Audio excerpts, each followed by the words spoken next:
పరిశుద్ధ గ్రంథమైన బైబిల్లో నిర్గమాకాండంలో ఇజ్రాయెల్ ప్రజల్ని దేవుడు బానిసత్వం నుంచి విడిపించి తీసుకొస్తున్నప్పుడు అరణ్యం మధ్యలో వారు దేవుని కొరకు గుడారం వేసి వారు కూడా మీకులాగే ఇలా చుట్టూరు గుడారాలు వేసుకున్నారు. అంటే దేవుని యొక్క గుడారం ఎక్కడుంది? దేవుని యొక్క గుడారం ఎక్కడుంది? వారి గుడారాల మధ్యలో ఉంది. అంటే దేవుడు మీ మధ్యన ఉన్నాడు. దేవుని నామానికి మహిమ కలుగును గాక. దేవుడు కావాలని ఎక్కడెక్కడికి వెళ్ళేవారు ఉన్నారు.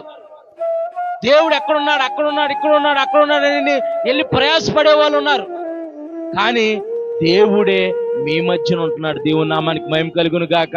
అందుకే దేవుని ఒక వాక్యం చెబుతుంది, 2-3 నా నామములో ఎక్కడ కూడి ఉంటే వారి మధ్య నేను ఉంటానన్న దేవుడు మీతో ఉంటానంటే, మీ మధ్యన ఉండాలంటే మనం ఎంతగా సంతోషపడాలి, మనం ఎంతగా ఆనందపడాలి, మనం ఎంతగా దేవుని యొక్క మందిరం కొరకు, దేవుని మందిరంలో కనబడటం కొరకు నేను అంటాను మన పనులన్నీ పక్కన పెట్టేసుకోవాలంట.